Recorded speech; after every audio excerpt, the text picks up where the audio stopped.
দর্শক, 4 দশক একজন মানুষের গড় আয়ুর প্রায় অর্ধেকেরও বেশি সময়।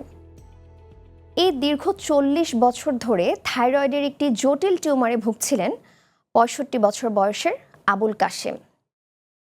দীর্ঘ 40 বছরে তার মনে ছিল অনিশ্চয়তা, ছিল শঙ্কা, ছিল নানা রকম প্রশ্ন। কখনো বা চিকিৎসকের কক্ষে, কখনো বা নিঃসঙ্গতায় খুঁজেছেন একটি প্রশ্নের উত্তর: আমি কি আর কখনো সুস্থভাবে বাঁচতে পারবো? তবে সুখের বিষয় হলো, আশা কখনো ফুরিয়ে যায় না।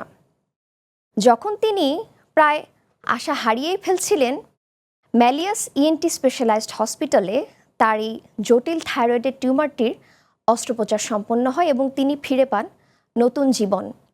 আজ এই নতুন জীবনের গল্প জানবো। দর্শক, আপনাদের আমন্ত্রণ জানাচ্ছি ম্যালিয়াস ইএনটি স্পেশালাইজড হসপিটাল লিমিটেডের সৌজন্যে জিটিভি আয়োজিত let's talk with doctor Basudeb health শোতে। আপনাদের সাথে আছি আমি ডক্টর মারজান।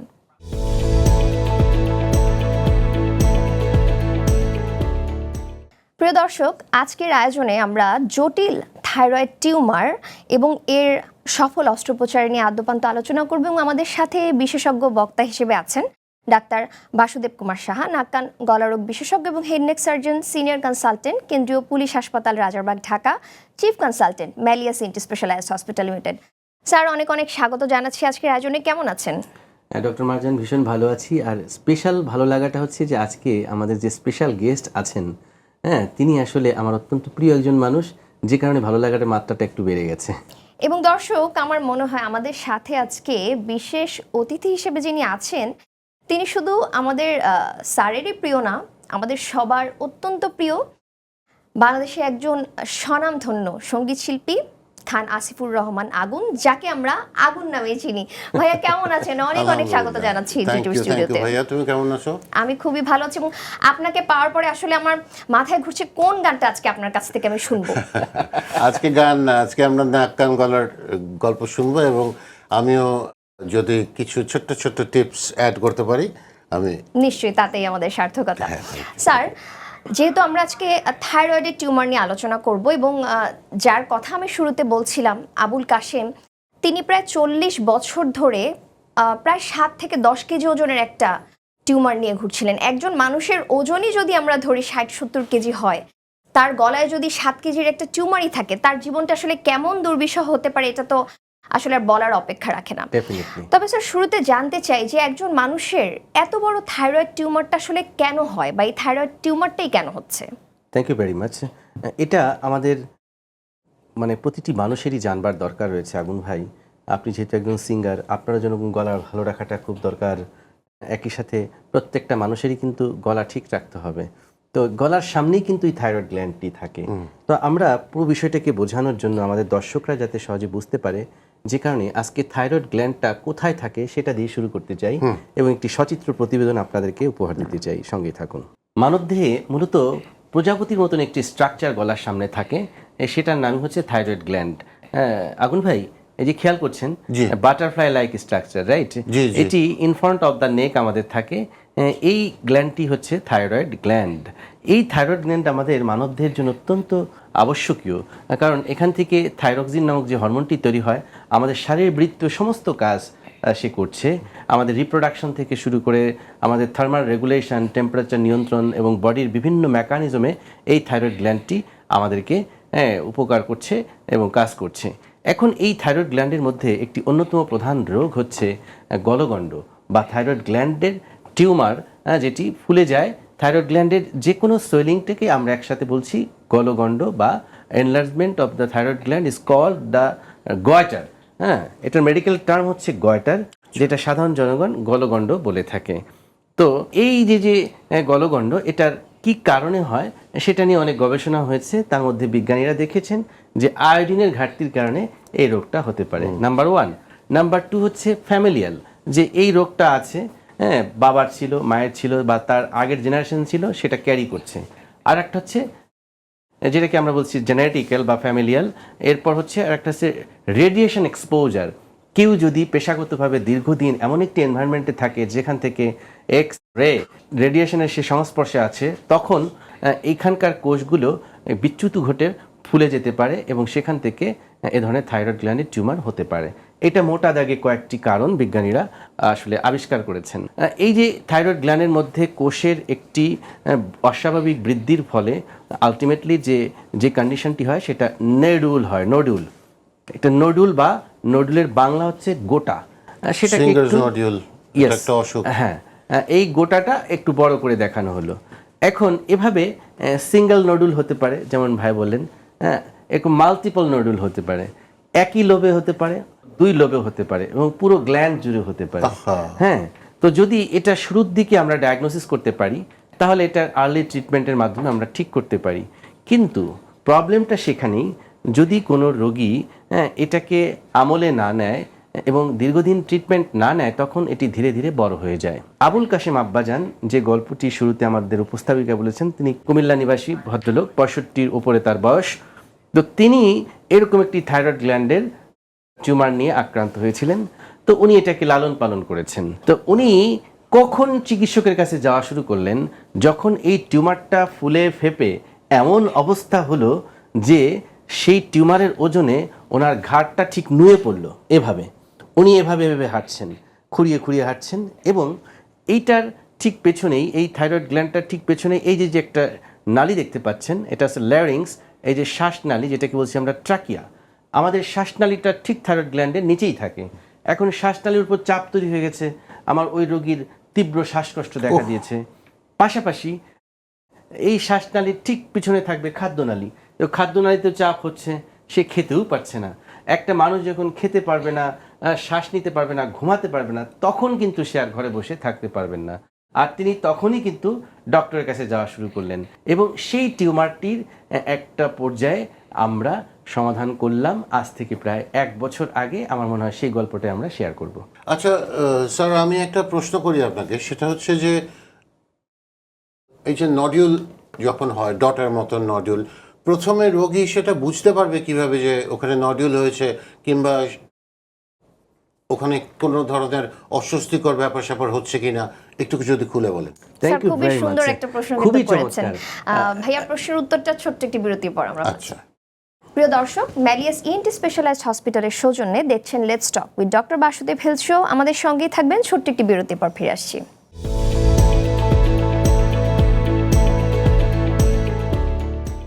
দর্শক, বিরতির পর ফিরে এলাম, দেখছেন let's talk with doctor Basudeb health show, powered by Malleus ENT specialised hospital limited. Sir, বিরতির আগে আগুন ভাই কিন্তু খুবই সুন্দর একটা প্রশ্ন করেছেন যে একজন রোগী আসলে কিভাবে বুঝবে যে তার এই থাইরয়েডের নোডিউল হয়েছে বা টিউমার হয়েছে। অনেক কারণেই তো আসলে গলা ফুলে যেতে পারে। এক্স্যাক্টলি। তো এই জিনিসটি কিন্তু আগুন ভাই রোগীরা প্রথম ডিটেক্ট করতে পারে আয়নার সামনে দাঁড়িয়ে। আচ্ছা, যারা একটু হেলথ কনসাস এবং নিজের শরীরের ব্যাপারে খুব সচেতন, তারা সহজে এটাকে ডিটেক্ট করতে পারে। হয় কি যে গলার সামনে প্রথমে একটি ফোলা লক্ষ্য করতে পারে, সে একটা ফোলা, যে নর্মালি সে হঠাৎ করে খেয়াল করবে, যেটা বলা হয় সাডেন সে ট্রেস করতে পারবে তার গলা কেন যেন একটা ফোলা, একটা গোটা মনে হচ্ছে। এবং এই জিনিসটি সে নোটিস করে, এবং স্বামী হলে স্ত্রী নোটিস করে, স্ত্রী হলে স্বামী নোটিস করে, ক্লোজ বন্ধুরা নোটিস করতে পারে, কিরে তোর গলার সামনে এরকম ফোলা কেন, তোর কি থাইরয়েড হয়ে গেল কিনা। জনমনে কিন্তু একটা ধারণা আছে গলা একটু ফোলা হলেই থাইরয়েডের সমস্যা হয়ে গেছে কিনা, তোর এরকম একটা কিন্তু কথা আসে, যে কারণে রোগী প্রথম ফোলা দিয়ে সে প্রথম নির্ণয় করতে পারে তার সামথিং ইজ রং। এবং এর পাশাপাশি কারো ক্ষেত্রে যদি ওই গোটাটা একটু ডিপলি থাকে এবং ট্রাকের উপরে চাপ তৈরি করে, যেটাকে বলছি আমরা প্রেশার সিমটম, যদি প্রেশার সিমটম দেখা দেয় তখন তার কারো ক্ষেত্রে শ্বাসকষ্ট হয় এবং গলার মধ্যে একটা ডিসকমফোর্ট ফিল হয়, যেটাকে রোগীরা বলে স্যার মনে হয় যে আমার খেতে গেলে কিছু একটা বাধে, ফরেন বডি সেন্সেশন যেটাকে বলছি আমরা, ঢোক গিলবার সময় একটু কষ্ট হচ্ছে স্যার, এই একটা বিষয়। তৃতীয় আর একটা সিমটম থাকে, যদি এই যে গোটাটা তৈরি হলো, এই গোটাটা তৈরি হওয়ার সাথে সাথেই যদি থাইরয়েড গ্ল্যান্ড তার ফাংশনের ক্ষেত্রে অ্যাবনর্মালিটি শো করে, তখন শরীরের মধ্যে নানাবিধ সমস্যা দেখা দেয়। যেমন তার প্রথম উপসর্গ হচ্ছে তার শরীরের ওজন বেড়ে যাবে। নাম্বার 2 হচ্ছে যে তার ভয়েসের একটি পরিবর্তন আসবে।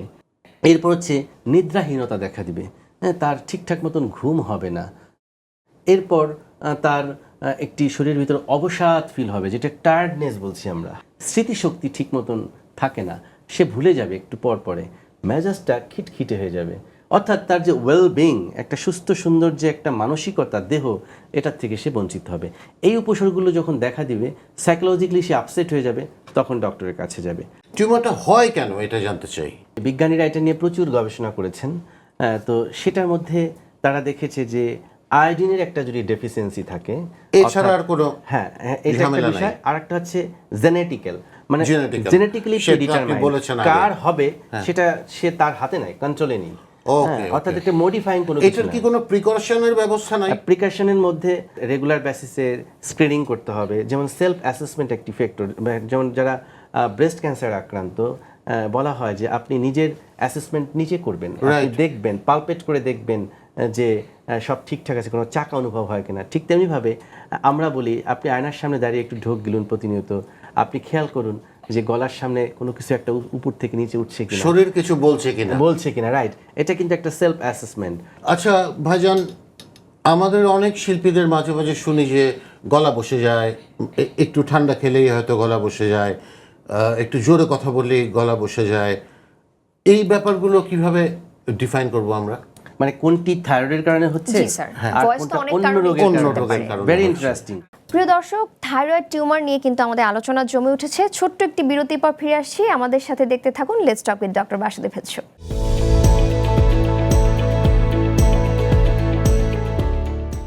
দর্শক, বিরতির পর আবার ফিরে এলাম। স্যার, বিরতির পূর্বে আগুন ভাই আবারও খুব সুন্দর একটা প্রশ্ন করেছেন যে বিভিন্ন কারণেই তো আমাদের ভয়েস চেঞ্জ হয়ে যায়।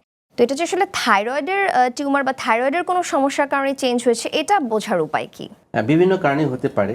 তো থাইরয়েডের কারণে যদি হয় সেক্ষেত্রে তো আমরা থাইরয়েড গ্ল্যান্ডের নিজস্ব একটি সমস্যা আমরা প্রথমে ডিটেক্ট করব, এবং অন্য কোনো কারণ নাই সেটাকে আমরা এক্সক্লুড করব। যেমন যখন এ ধরনের রোগীরা হোয়ার্সনেস অফ ভয়েস নিয়ে আমাদের কাছে আসে, তখন আমরা প্রথমেই কিন্তু গলাটাকে চেক করি আগুন ভাই। তো আমাদের এই ভয়েসটা কন্ট্রোল করছে ভোকাল কর্ড। ভোকাল কর্ডের নিজস্ব কিছু প্রবলেমের কারণে কণ্ঠস্বর পরিবর্তন হয়ে যেতে পারে। আর একটা কমন জিনিস হয় যারা ভয়েস আর্টিস্ট, হ্যাঁ, তাদের মধ্যে এটা বেশি দেখা যায়, সেটা হচ্ছে ভোকাল কর্ড নোডুল, এবং স্পেশালি সিঙ্গার্স নোডুল বলে একটি টার্ম আছে। হ্যাঁ, আগুন ভাই নিশ্চয়ই এটা স্টাডি করেছেন, যেহেতু আপনি একজন গুণী শিল্পী, শিল্পীরা কিন্তু এটা জানে। আর একটা বিষয় হইতেছে ল্যারিঞ্জিয়াল ইডিমা, অর্থাৎ আপনি হঠাৎ করে ঠান্ডা খাবার প্রচুর খেলেন একবারে, অথবা ঠান্ডায় আপনি ভিজলেন, অথবা ঠান্ডার সংস্পর্শে থাকলেন। শরীরের একটা মেকানিজম আছে, শরীর সবসময় স্বাভাবিক থাকতে চায়, অতিরিক্ত গরমও সহ্য করতে পারে না, নিতে পারে না, অতিরিক্ত ঠান্ডাও নিতে পারে না। যখনই অ্যাবনর্মাল কিছু হবে তখন কোষের মধ্যে একটা রিয়াকশান হবে, সেই রিয়াকশানের ফলে শরীরে বিভিন্ন ধরনের উপাদান নিঃসৃত হয়, হিস্টামিন রিলিজ হয়, এবং ওটা হলে পরে সেই জায়গাটি ফুলে যাবে। তো ল্যারিঞ্জিয়াল ইডিমা যখন হবে, তখন কণ্ঠস্বরের পরিবর্তন হয়ে যাবে। এই জন্য খেয়াল করবেন যে একটু ঠান্ডা খাবার খেলে গলাটা বসে যায়। আর একটা বিষয় আছে যে ওই শ্বাসযন্ত্রে যদি কোনো কারণে কারো ক্যান্সার হয়ে যায়, ক্যান্সার, হ্যাঁ, স্পেশালি যারা অতিরিক্ত মাত্রায় ধূমপান করে, হ্যাঁ, smoking is the most important cause of laryngeal carcinoma. অসংখ্য ধন্যবাদ স্যার। স্যার, এই যে জনাব আবুল কাশেম, তার একটি জটিল সার্জারি আপনি সম্পন্ন করেছেন, যেটি আমাদের এশিয়া মহাদেশে বেশ আলোড়ন ফেলেছে। স্যার, আবুল কাশেম তিনি অপারেশনের পূর্বে আসলে কেমন ছিলেন, এবং তিনি কি আসলে এখন ভালো আছেন, কেমন জীবনযাপন করছেন, তার একটা সচিত্র প্রতিবেদন আমার মনে হয় আগুন ভাইও দেখতে চাইবেন। নিশ্চয়ই। আসলে রোগ ব্যাধির কাছে তো মানুষ বড় অসহায়। হ্যাঁ, যখন সে রোগ ব্যাধিতে আক্রান্ত হয় চিকিৎসকেরকেই তারা ভরসা করে। তো এরকম একটি ভরসার জায়গা নিয়েই কিন্তু আবুল কাশেম আব্বাজান আমার চেম্বারে একদিন আসেন, আজ থেকে প্রায় 1 বছর আগে, এবং তাকে দেখে বিশ্বাস করুন আমি অনেকটা ইমোশনাল হয়ে যাই, কারণ তিনি একটি কথা বলেছিলেন যে আমার হাতটা ধরে, যে বাজান, উনি বাজান বলতেন আমাকে, হ্যাঁ বাজান তুমি পারবা, আমার এই অপারেশনটা কেউ করাতে চাচ্ছে না, তা আমার কাছে মনে হচ্ছে যে তুমি পারবা, আমার অপারেশনটা করে দাও, আমি এইটা নিয়ে কবরে যেতে চাই না। মানে তার টিউমারটা এত বড় হয়ে গেছে, এটা নিয়ে আমি কবরে যেতে চাই না। তো এই কথাটা শোনার সাথে সাথেই আমার অন্তরাত্মা কেঁপে উঠলো, এবং আমাকে যখন বাজান বলে ডাকতো তখন আসলে সত্যিকারে আমি আমার বাবাকেই কল্পনা করছিলাম। তার কিছুদিন আগেই আমার বাবাকে আমি হারাই, আমার জন্মদাতা পিতা তিনিও মারা যান। তো তখন আমার খুব কষ্ট হচ্ছিল যে আমি যদি এই আব্বাজানকে একটি ট্রিটমেন্ট করার মাধ্যমে বাঁচাতে পারি, হয়তোবা দিন শেষে আমি আমার বাবাকেই সুস্থ করলাম। যে কারণে আমি এই ঝুঁকি থাকা সত্ত্বেও অপারেশন করার সিদ্ধান্ত নেই, এবং আমি প্রত্যেকটা রোগীকে অপারেশন শেষে তার বাড়িতে বাড়িতে যে ফলো আপ করি। আমি গিয়েছিলাম কিছুদিন আগে তার বাড়িতে, আমি একটু দেখাতে চাই আমার patient follow up in house. আমার মনে হয় আমার দর্শকরাও দেখলে অনেক খুশি হবে।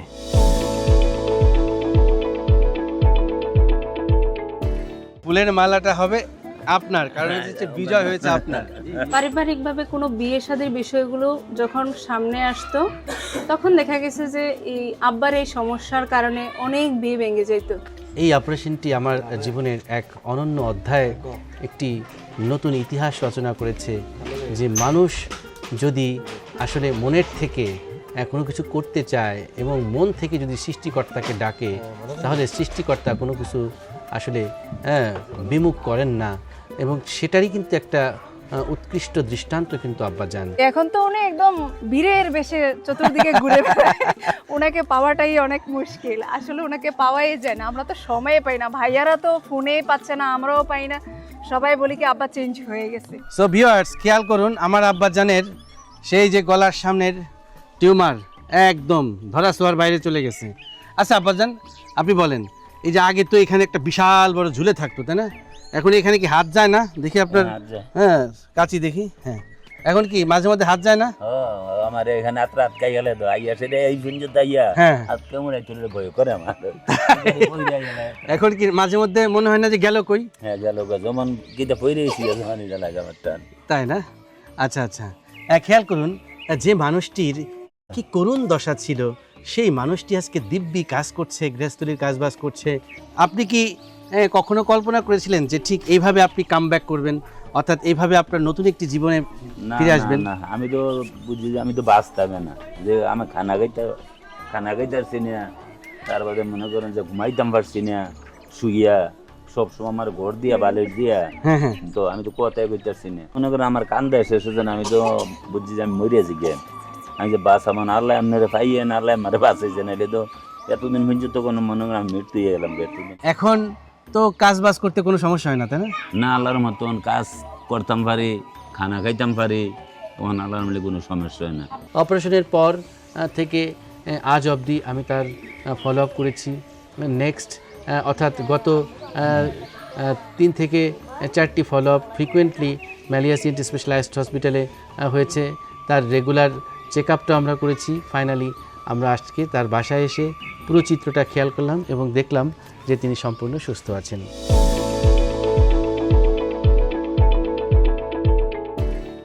ডাক্তার সাহেব, আল্লাহ আপনাকে নেক হায়াত দান করুক, এবং আপনি যে কি অসাধ্য সাধন করেছেন এটা অনলি পেশেন্ট জানে, বিকজ ওনার উপর দিয়ে তো এই ঝড়টা গেছে, আমরা অতখানি বুঝতেও পারবো না। আসলে যার উপর দিয়ে গেছে তাকে সুস্থ দেখে, তার প্রিভিয়াস অবস্থা দেখে স্যালিউট টু ইউ।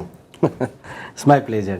আগুন ভাই, আপনি মানে এটাতে তো কোনো ডাউট নেই, আপনি আমাদের বাংলা সঙ্গীত জগতে একজন কিংবদন্তি সঙ্গীত শিল্পী। একটু জানতে চাই যে আপনার সঙ্গীত ভুবনে অভিষেক, বা যে আপনি সঙ্গীত শিল্পী হবেন, এর পেছনে আসলে অনুপ্রেরণাটা কি? এটা কি আপনার বাবা খান আতাউর রহমান, নীলুফা ইয়াসমিন ম্যাডামেরই অনুপ্রেরণা, নাকি আপনারও ইচ্ছা ছিল?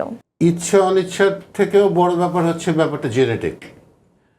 আমার আর গত্যান্তর ছিল না আসলে অন্য কিছু করার। আমি এমন ভাবে আমার সন্তান যেই জিন ক্যারি করছি, সেটাতে আমার মনে হয় ডাক্তার ইঞ্জিনিয়ার হওয়ার চেয়ে আমার শিল্পী হওয়াটাই একটু সহজ ছিল, এই জন্যই হয়তো শিল্পী হয়ে গেছি সামহাও। স্যার, আজকে আগুন ভাই আসার পর থেকেই কিন্তু আমি কিন্তু একটা লোভ সংবরণ করতে পারছি না। যেই গানটা দিয়ে আমাদের আগুন ভাইয়ের অভিষেক হয়েছে, এই গানটা আপনিও কিন্তু স্যার অনেক সুন্দর গান আমি শুনেছি। আজকে কিন্তু এই গানটা আমাকে শুনতেই হবে আপনাদের দুজনের কাছে। আগুন ভাই গাবে, আমি যদি মানে সম্ভব হয় প্রথম অংশ একটু হয়তো বা ডুয়েট করবো আর কি। সো মাই ডিয়ার ভিউয়ার্স, আমরা চাই গল্প, গানে, আড্ডায় আপনাদেরকে নাক কান গলার কিছু তথ্য দিতে, যেই তথ্য, যেই কথাগুলো শুনে আপনারা সচেতন হবেন, আপনার আশপাশের লোকজন সচেতন হবে, আপনার পরিবারের লোকজন। আসুন আমরা সচেতন হয়ে দিন শেষে এই সচেতনতায় পারে আমাদেরকে মুক্তি দিতে। প্রিয় দর্শক, রোগ 4 বছর পুরনো হোক বা 40 বছরেরই পুরনো হোক, আপনার অদম্য সাহস এবং চিকিৎসকের দক্ষতায় যে কোনো জটিলতা কিন্তু সহজেই মোকাবেলা করা সম্ভব। আপনাদের নাক কান গলাজনিত এরকম যে কোনো সমস্যা জানিয়ে আমাদেরকে ফোন করতে পারেন 01409977862 এই নাম্বারে, অথবা চিঠি পাঠাতে পারেন Malleus ENT specialised hospital limited, 24/1 Shan tower, Shantinagar, Dhaka এই ঠিকানায়। খুব দ্রুতই নাক কান গলার আরও কোনো সমস্যা নিয়ে আপনাদের সাথে চলে আসবো। ততদিন পর্যন্ত সবাই ভালো থাকবেন, সুস্থ থাকবেন এবং জিটিভির সঙ্গেই থাকবেন। ও আমার বন্ধু গো চিরসাথী পথ চলা,